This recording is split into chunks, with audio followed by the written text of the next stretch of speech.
Ni la libertad de expresión es potestad de los periodistas, ni estamos en la Venezuela de Hugo Chávez. Por lo menos contra eso fue contra lo que luchamos en las elecciones del año pasado todos los que creemos en la libertad en nuestro país.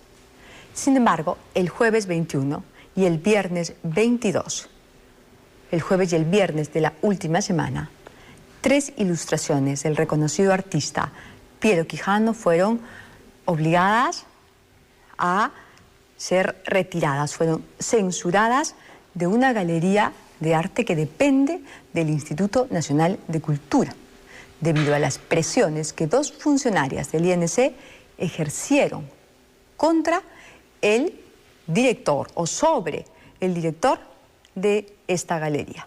La censura fue tal que el director de la Casa Museo, José Carlos Mariátegui Armando Williams, renunció hoy lunes, esta mañana, y lo hizo inmediatamente después de que el autor, Piero Quijano, retirara su muestra de la galería en vista de la censura de la que había sido víctima.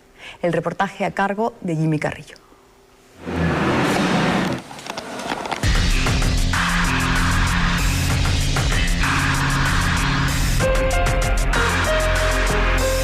Censura. Como en los tiempos más oscuros del régimen militar o las etapas más aciagas de la dictadura de Fujimori y Montesinos, la censura vuelve a rondar nuestro panorama. Por el afiche, o sea, el dibujo del afiche decían que el Estado peruano pues, no podía financiar un afiche que iba contra el Estado peruano. A pocas horas de que varios nos movilizáramos a favor de la libertad de expresión en Venezuela, aquí, en Lima, un grupo de funcionarios del INC censuró a una artista. El mediodía del jueves se descolgaron 2 dibujos del reconocido artista Piero Quijano, quien exponía en la Casa Mariátegui, precisamente, un museo que es dependencia del INC. El director de la Casa Mariátegui, Armando Williams, nos dijo que del INC le habían pedido que retirara el afiche y la banderola donde estaba la ampliación del afiche, ¿no? Gigantografía. ¿Pero qué hizo Piero Quijano para merecer esta represión? Sucede que simplemente los trabajos de Quijano no eran del agrado de algunos militares. El de Machu Picchu era así en plan de joda, pero no tenía por qué censurarlo. Según la prensa, quien se quejó por el contenido de esta ilustración fue el general Edwin Donaire, jefe del Comando Conjunto de las Fuerzas Armadas. El general Edwin Donaire, que le había mandado una carta a Cecilia Bácula, del INC, con conocimiento del ministro de Defensa. 2 funcionarios del Instituto Nacional de Cultura llegaron para ver el contenido de la exhibición y separaron 2 de las obras. Son unos dibujitos que no deberían asustar a militares veteranos en combate. ¿Qué razón uno puede encontrar para que los militares se sientan ofendidos por esos trabajos, por estos dibujos? No sé, conciencia culposa quizá. A su vez, el INC, siguiendo una mentalidad parametrada y lineal, agachó la cabeza frente a una autoridad que ni siquiera tenía incumbencia en los asuntos del INC. En el caso del afiche, había una queja del ejército y que herían susceptibilidades. Y así le pidieron al director de la Casa Mariátegui, Armando Williams, que se descuelguen 2 cuadros.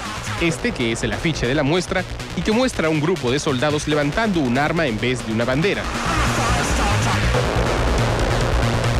Y este otro que, con sarcasmo, hace referencia a la fiebre de ventas que ha invadido a esta parte de Sudamérica. Después de este atropello, los censores no se quedaron con los brazos cruzados y posaron sus vistas en esta ilustración. Aquí creyeron ver una referencia a Federico Danton, el último hijo de Alan García. Alan aparece con un pin en la solapa que dice TLC y te dejé un bebé. Únicamente sobre el TLC, o sea, creo que la frase lo dice todo, ¿no? Pero los funcionarios imaginaron otra cosa, ¿no? Que tendría que ver con la vida personal de Alan García. Las siguientes acciones de estos funcionarios ha sido ya de ellos como intermediarios de la directora nacional. Todas las conversaciones han sido telefónicas y la presencia de ellas ha sido sin mediar ningún documento. Tras conocer el caso, La Ventana Indiscreta decidió buscar la versión de Cecilia Bácula.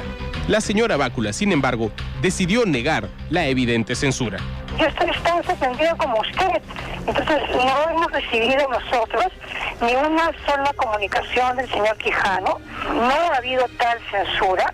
Yo desconozco qué es lo que hay detrás de esto y me preocupa muchísimo, ¿no? A mí me da mucha pena no haber podido ver la muestra porque yo estuve de viaje. 2 funcionarios del Instituto Nacional de Cultura llegaron para ver el contenido de la exhibición y separaron 2 de las obras. Han sido 2 funcionarias del Instituto Nacional de Cultura, Karina Moreno y Soledad Mujica, quienes le pidieron a él que retiraran las piezas de Piero Quijano. Pero yo lo único que le puedo decir es que ni Karina Moreno ni Soledad Mujica han procedido a retirar una sola pieza. El que Armando no haya entendido de repente un comentario, una apreciación, me gusta o no me gusta, eso realmente es una responsabilidad de él. El señor Williams no es dueño libérrimo de los espacios. Incluso pese a que el afiche censurado de la muestra lleva el sello del INC y pese a que la exposición censurada se realizaba en un museo que está bajo los dominios del INC, Bácula negó que la institución que ella dirige haya tenido conocimiento de la muestra. Luego es un entendimiento entre el señor Williams y el señor Quijano. El instituto en ningún momento fue informado por Armando Williams de que había esta exposición. Él no puede señalar porque faltaría la verdad y tendría que demostrarme lo contrario, que ha habido, digamos, injerencia.